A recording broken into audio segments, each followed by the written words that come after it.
Hey, this is Dave DeCamp from antiwar.com. This is anti-war news for Thursday, February 16th, 2023.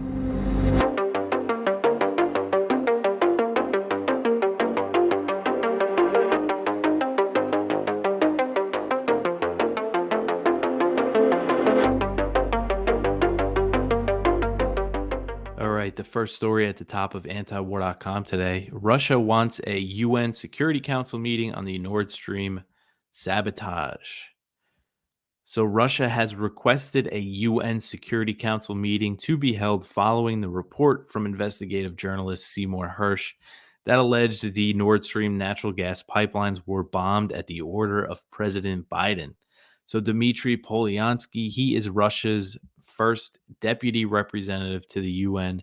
He said on Wednesday, quote, in light of new information regarding the bombing of the Nord Stream gas pipelines, we have requested a UN Security Council meeting be held on February 22nd at 3 p.m. New York time, end quote. Also on Wednesday, Russian Foreign Minister Sergei Lavrov said that foreign media outlets should look into the details of Hersh's report. He said, quote, I urge you perhaps to carry out such probes because no one is banning you from conducting a journalistic investigation, end quote. So Hirsch's report said that U.S. Navy divers, just a quick recap, I know I've gone over it a lot, but Hirsch's report said that U.S. Navy divers planted explosives on the Nord Stream 1 and Nord Stream 2 pipelines during NATO drills in the Baltic Sea in June 2022. Hirsch said that Norway cooperated with the U.S. on the operation and that a Norwegian spy plane detonated the explosives months after they were planted on September 26th, 2022. And one of the biggest, more explosive allegations in this report is the fact that the Biden administration began planning how to destroy the pipeline before Russia invaded Ukraine. And we know for years the US was trying to stop the construction of Nord Stream 2 with sanctions, as it would have doubled the amount of gas flowing from Russia to Germany. The report said that Washington was worried that Germany's reliance on Russian gas could have made Berlin reluctant to supply Ukraine with money and weapons. Not just Germany, kind of Europe in general, as a lot of European countries were importing a lot of Russian gas before the war. It was interesting. On Wednesday, Hirsch published a short article on his Substack about the response to his report, or the lack of response from American, mainstream media outlets, at least. But he hinted that more might be coming. He closed the article by saying, quote, there may be more to learn about Joe Biden's decision to prevent the German government from having second thoughts about the lack of cheap gas this winter. Stay tuned. We are only on first base, end quote. So it sounds like he's got something coming down the pipe. Maybe he's working on another report on this, or he knows that somebody else is and more is going to come out. So we'll see. We will definitely stay tuned for that. And he also criticized U.S. media outlets for ignoring his bombshell report. He said that neither the New York Times nor the Washington Post has run a word about it. And he pointed out that they didn't even, run a story just about how the White House denied it. So just a lack of coverage there. One thing, one reason I think there may be some people at these newspapers that would want to look into this is that just recently, I think it was last month, both of them, the New York Times and the Washington Post, had these reports about how Russia didn't bomb the Nord Stream pipelines, basically saying that after months, there's no evidence that Russia did it, even though some Western officials and media outlets claim that they did. And there was also a report in the Times of London, which is in the UK. They actually did cover Hirsch's report pretty well, actually. And they said that Germany is open to the idea that a Western country did it to frame Russia, to blame it on Russia. So again, we might see some stuff, some confirmation of this, hopefully in the future. I guess we shouldn't hold our breath to have the New York Times or the Washington Post cover it, but maybe from one of the European or British papers. All right, the next one here. This is a poll from AP Norc about U.S. How the American public views supporting the war in Ukraine. It says that Ukraine aid support softens in the U.S. So I'm just going to scroll down to the numbers here. Um, so they asked these questions in May 2022, so just a couple months after the invasion, and they asked it again in January 2023. They said, in response to Russia's invasion of Ukraine, do you favor, oppose, or these things that the U.S. has been doing? And one is providing weapons. So in May 2022, 60% of respondents said that they favor providing weapons, which is a lot. 19% said they were opposed to it, but it's changed a bit. In January 2023, 48% say that they favor sending weapons to Ukraine, which is still a lot. 29% are opposed, and 22% said they don't care either way. One thing that was interesting, though, is that this other question, do you support how do you feel about sending government funds directly to Ukraine? That's something the US has been doing. They've been sending what they call direct budgetary aid in the billions. Over 13 billion of this has been handed to Ukraine. It's just money that they give to the Ukrainian government for them to run their government. And it seems like a lot of people are opposed to this. So when they asked that question in May 2022, 40% of respondents said that they favor sending them direct funds, while 32% opposed it. But in January 2023, 37% said they favored it, while 38% said they opposed it. So more people, according to this poll, based on a survey of just over 1,000 American adults, more of them are against sending that direct aid to Ukraine than support it. And the other question, imposing sanctions, I mean, it's still overwhelming support for imposing sanctions because I think a lot of people don't understand what sanctions are. So in May 2022, 71% of Americans, of people that answered this poll, I should say, said that they support sanctioning Russia. And then in January 2023, it went down to 63%. But that's still a lot, only 13% against it. So, again, it's something why I kind of try to focus a lot on sanctions, like with the Syria aspect that I've been focusing on that aspect of the earthquake relief is that a lot of people just don't understand that economic sanctions are not, some peaceful alternative to war. To the people that they affect, it is war. It is a type of warfare. Just have to imagine if the shoe was on the other foot, another country was intentionally trying to destroy, our economy. All right. So the next one, Reznikov is still holding on. He says that Zelensky wants him to remain as defense minister. So Ukrainian defense minister Oleksiy Reznikov said on Wednesday that Zelensky has asked him to stay in his post after rumors said that he was going to be removed. So he was asked by Reuters if he expects to remain defense minister in the coming months, and Reznikov replied, quote, "Yes, it was the decision of my president," end quote.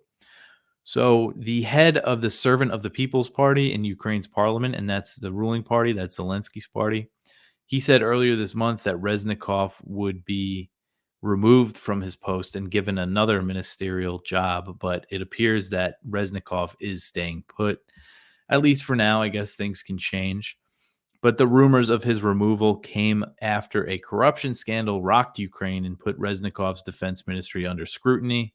Reznikov himself was not implicated, but defense ministry officials were accused of overseeing the purchase of food and other goods at inflated prices. And as a result of the scandal, Reznikov's deputy and several other high-level officials were forced to resign. And for his part, Reznikov denied that the ministry did anything wrong. So that's his stance there. And I always have to mention when we're talking about him, a lot, some of the things that he said in the past, specifically that, uh, Ukraine is a de facto NATO member. He said that's a fact. And he said Ukrainians were shedding blood for a NATO mission. And really, that aligns his view with that of Russia's, that they believe they're not just fighting Ukrainian forces, they're also fighting the US and NATO. And Reznikov agrees with that. And I think he's right. All right. So the next one here, the US is training Ukrainians how to use less ammo. So the US is trying to train Ukrainians to change the way they fight. So they use fewer artillery munitions as NATO says its stockpiles are dwindling. Secretary of Defense Lloyd Austin detailed the efforts after a meeting of the Ukraine Defense Contact Group in Brussels on Tuesday. So Austin told reporters, quote, "We are working with the Ukrainian soldiers in various places throughout Europe to emphasize additional training on maneuver so that as they place more emphasis on maneuver and shaping the battlefield with fires and then maneuvering, there's a good chance that they'll require less artillery munitions. But that's left to be seen," end quote. So he acknowledged at this press conference that he held that Ukraine has used a lot of ammunition, but he said that the US is going to do everything that they can to keep the ammo flowing. He said, quote, "We're going to do everything we can working with our international partners to ensure that we get them as much ammunition as quickly as possible, and that we'll do everything we can to sustain our efforts there as well," end quote. So the U.S. has sent just a ton of artillery ammunition, specifically the 155 millimeter shells. They've sent over 1 million. And the U.S. is trying to really ramp up production by 500% over the next 2 years of those artillery shells. Huge. And I think this is a sign that, they're starting to realize, they had this big Ukraine Defense Contact Group meeting. And the biggest thing they were talking about was ammunition, was how they have to increase production, was how that was the focus. They didn't say they're going to send any new things to Ukraine. It was all they were talking about artillery munitions. And that was Stoltenberg, the NATO Secretary General. He said that on Monday, before the meeting started, that this war is depleting Allied stockpiles and that they're using an enormous amount of munitions and that it's many times higher than NATO's current rate of production.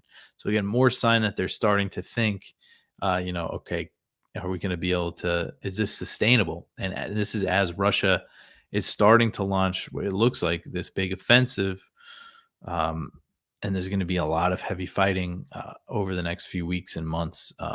So, this is a big deal if they're running out of ammo and it's an artillery war. So, how much longer would this last?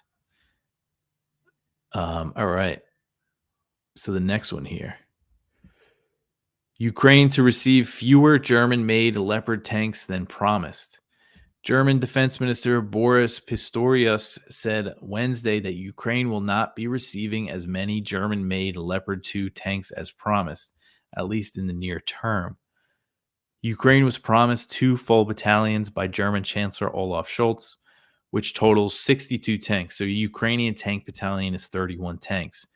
But the German defense minister said that Western allies are struggling to put that many together. So right now, only Germany and Portugal have said that they will send the A6 model of the Leopard 2 tank. That's the newest model. Germany has pledged to send 14 of these A6 models, while Portugal is going to send 3. So that's not many. And that's well short of the 31 needed for the Ukrainian tank battalion. Pistorius said that they will not reach the size of the battalion. So then you have Poland, and they say they're going to give Kiev 30 units of the older A4 version. So it's an older version of the tank. But the German defense minister said that many of them need repairs before they can be deployed and that they won't be delivered until at least the end of April. And Russia could gain a lot more territory between now and then, the way things are going. So it doesn't look like they're going to be getting these tanks. They're going to be used on the battlefield anytime soon. And when they do get them, it's not really going to be that many. So he said, Pistorius has said that Ukraine could also receive up to 178 of the older Leopard 1 tanks, depending on how many can be refurbished. But those won't be delivered until much further down the line. He was saying some could be delivered this summer, but they wouldn't all be, the full delivery wouldn't happen until 2024. And again, that depends how many they can fix. A lot of them might not be able to be repaired. And the U.S., they said that they're going to give Ukraine, they're purchasing 31 of the M1 Abrams tanks for Ukraine, but they could take years to be delivered because they still need to be manufactured. So it could take years and years. And Britain, they're going to send their Challenger 2 tanks, but they're only sending 14. So again, it just looks like in this next couple months, Ukraine wants this stuff as quick as they can, but it doesn't seem like they're going to get many anytime soon. And Zaluzhny, the general, the commander of the Ukrainian armed forces, he said back in December that Ukraine needs 300 tanks from the West, but that this pledge falls, way short of that at this point. Um, all right. The next one here. This is from Kyle Anzalone at the Libertarian Institute. Russian diplomats issue dire warnings that a war with the U.S. is close. So the Russia's top diplomat, that's Sergei Lavrov, the foreign minister. He said, U.S.-Russia relations are reaching the point of no return, and Moscow's representative to the UN stated that all of the Russian red lines have already been crossed. So that is not very good here. And I'll just go down. So this is again Dmitry Polyansky, who's Russia's permanent representative to the UN. He said in an interview with Newsweek on Tuesday that the red lines have been crossed. He said, quote, "All the red lines have already been crossed by Western countries. It's the situation when the targets of certain artillery systems, in particular HIMARS, these targets can be hit only with the coordination with Washington, and this was acknowledged by Ukrainian officials," end quote. So the Washington Post recently reported, which I covered, I think that was last week, that Ukraine relies on U.S. intelligence for selecting targets. That means they said basically every target they hit with the HIMARS rocket, they're using coordinates provided by the U.S. military. They say, hey, this is where our target is. Can you give us the exact coordinates? They give it to them, and then they launch the strike. So it's just an unbelievable level of cooperation. Again, it's hard to argue against the idea that the U.S. is not that the U.S. is directly involved in this war, as Russia says. And that's what Polyansky is basically focusing on in these comments. And he's also saying that there's NATO troops on the ground. He said, quote, "We know this from the people that we capture and from the bodies that we see on the battlefield. Yes, there are." Oh, he said there are no NATO troops. Oh, wait, I'm not sure if that quote is right. Sorry about that. I'm going to double check that. But I know that there are mercenaries and stuff, and particularly Polish mercenaries fighting in Ukraine. But yeah, I mean, if that's their view, it's not very good. Again, I've said it before. We're kind of relying on Russia to not escalate this thing to the next level, which is not a position we should be in. All right, the next one here: U.S. Philippines to hold major military exercises. So the Philippines announced on Wednesday that it will be holding its largest joint military exercises with the U.S. since 2015, amid heightened tensions in the region with China. According to Reuters, the U.S. and the Philippines will hold their annual Balikatan exercise in the second quarter of this year. The 2022 iteration involved 8,900 troops from both countries and was the largest since 2015. But this year's drills are set to be even bigger. The announcement comes after the U.S. signed a deal with the Philippines to expand its military presence. So under this new deal, the U.S. military will be granted access to 4 new locations in the Philippines, giving the Pentagon a total of 9 bases in the countries where it can rotate troops through. So the announcement of these exercises, it also comes after the latest incident between Chinese and Philippine vessels in disputed areas of the South China Sea.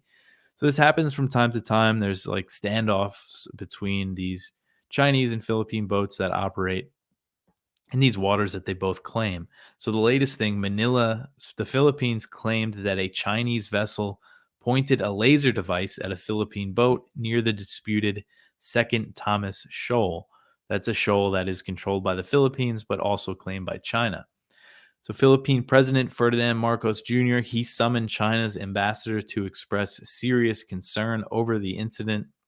The U.S. expressed support for the Philippines after the incident and reminded Beijing that it's willing to go to war if the Philippines comes under attack in the region. So this is what the U.S. always does. When they have these standoffs like this, the U.S. comes out and says, they denounce China. They say that they support their ally, the Philippines, and they remind China that if a Philippine vessel is attacked in the South China Sea, it will invoke the U.S.-Philippine Mutual Defense Treaty. They basically say, we're willing to go to war if this maritime dispute turns hot, if a boat fires on another boat, which is pretty concerning. If you're an American, I think that the U.S. is willing to go to war over this maritime dispute. So State Department spokesman Ned Price put out a statement after this happened, which said, quote, the United States stands with our Philippine allies in upholding the rules-based international maritime order and reaffirms an armed attack on Philippine armed forces, public vessels, or aircraft, including those of the Coast Guard in the South China Sea, would invoke U.S. mutual defense commitments under Article 4 of the 1951 U.S. Philippines Mutual Defense Treaty. End quote. Again, saying we'll intervene if some people start shooting. Okay, so the next one, the China says that the U.S. balloon response hurt recent diplomatic progress. So China said Wednesday that the U.S. reaction to a Chinese balloon accidentally drifting into U.S. airspace has set back diplomatic progress that was made since President Biden met with Chinese President Xi Jinping in Bali, Indonesia back in November. So Chinese Foreign Ministry spokesman Wang Wenbin said, quote, this is a clear overreaction that seriously contravenes the spirit of international law and customary international practice. What the U.S. did has had grave impact on the efforts and progress made by China and the U.S. in stabilizing bilateral relations since the leaders' meeting in Bali, end quote. So he's referring to the U.S. shooting down the balloon. He's saying that has hurt relations. And after Biden and Xi met in Bali, other high-level U.S. and Chinese officials made a point to hold talks. Lloyd Austin spoke with his counterpart. I believe Blinken did too, but he was planning to go to China, but then he canceled the trip because of the balloon. I know Janet Yellen, the Treasury Secretary, she spoke with her Chinese counterpart as well. While they have made a point to hold talks throughout this, the Biden administration has made clear they've said that the dialogue is about managing competition rather than resolving issues. So that shows that they don't really have the intention to figure things out with China. They just want to make sure it doesn't get out of control.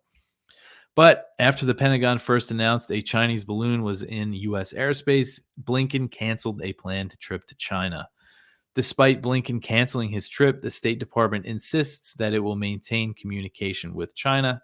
Deputy Secretary of State Wendy Sherman said on Wednesday, quote, we are, and we will maintain open lines of communication with the PRC so we can responsibly manage the competition between our countries, end quote. Again, not so we can work things out so we can manage the competition. So Wang reiterated China's position that the balloon entered U.S. airspace by accident, and the Washington Post confirmed that the other day, reporting on Tuesday that the balloon drifted over the U.S. due to unexpected weather. The White House also admitted that the three objects the U.S. military shot down after the balloon were likely totally benign and weren't linked to China. So it looks like they were weather balloons, and they shot them down. They deployed fighter jets to shoot them down because everybody was whipped up into a frenzy over this Chinese balloon that accidentally ended up over the U.S. U.S. officials still maintain that the Chinese balloon was a surveillance device, and that is an accusation that China denies. Wang reiterated on Wednesday that China has previously spotted high-altitude balloons over its territory in the past, high-altitude American balloons, and he mentioned Xinjiang and Tibet. He said that they were spotted. American balloons were spotted over there.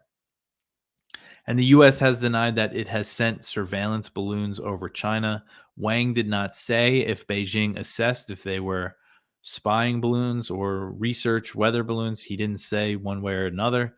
And both the U.S. and China have advanced satellites with surveillance capabilities that make deploying things like balloons over each other's territory, they wouldn't really get that much. It wouldn't add much to their surveillance capabilities, as the Pentagon has acknowledged. However, Politico reported in July 2022 that the Pentagon was planning to deploy surveillance balloons to use against China and Russia. So there's that.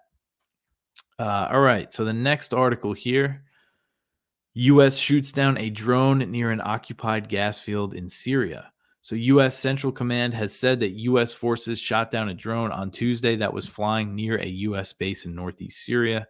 CENTCOM claimed that the drone was Iranian-made and said the incident took place at the mission support site Conoco, which is a U.S. base next to the Conoco gas fields in eastern Syria's Deir ez-Zor province.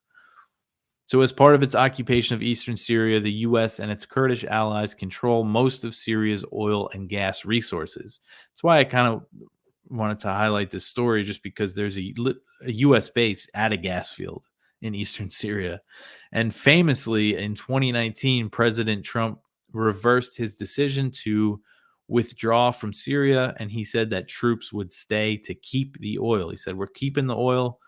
We're not going to be patrolling the border near Turkey, but we're staying there to keep the oil." I believe Lindsey Graham helped convince him to do that after paying a visit to his office. The U.S. occupation of eastern Syria risks a wider war as bases housing U.S. troops in the country frequently come under attack. Rockets were fired at this base, the mission support site Conoco, last month, but there were no casualties. On top of the occupation of eastern Syria, the U.S. maintains crippling sanctions, which I always talk about, designed to prevent the country from rebuilding. And the U.S. issued that 180-day exemption after the earthquake. But UN experts say it's not enough. They need to lift all sanctions, because they're still going to be impeding with the relief effort and just rebuilding in general. All right. So the next one, the last one here, Israeli operatives are leading a unit that manipulates elections around the world. So there's a big few reports that came out on Wednesday. Israeli contractors claim to have manipulated more than 30 elections around the world, according to an in-depth investigation revealed in The Guardian on Wednesday. This is from Middle East Eye. Tal Hanan, a former Israeli Special Forces agent, led a team of operatives sought to meddle in election outcomes using misinformation, hacking, and sabotage. The undercover investigation was carried out by a consortium of journalists from 30 media organizations, including Haaretz, Le Monde, and Der Spiegel. 3 of the undercover reporters obtained footage and leaked documents after posing as consultants working for an African country that wanted to deny an election. Hanan's unit, which is based in Israel and calls itself Team Jorge, says its services are available to political and private clients as well as intelligence agencies. It claims to have been used in Africa, South and Central America, the U.S., and Europe. So it's interesting, and there's a lot to it, and you could click. So this is kind of just a short summary of it from Middle East Eye, but you can click on the Guardian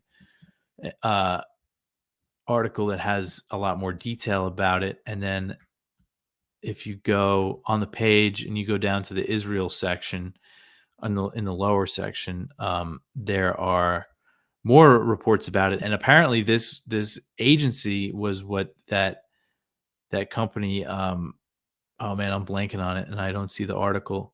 There's a scandal in 2019, Cambridge Analytica. It was a British company that was hacking people's information on Facebook, and apparently it was these Israeli hackers. And it's one of those things, they always accuse, things that they accuse Russia and China of doing. A lot of times we find Israel doing, like interfering in our elections, and things like that. But anyway, it's interesting. And again, there's pretty extensive stuff to read on it if you want to go check it out. That's it for the news. Go check out our viewpoints. We have one from Andrew Basevich.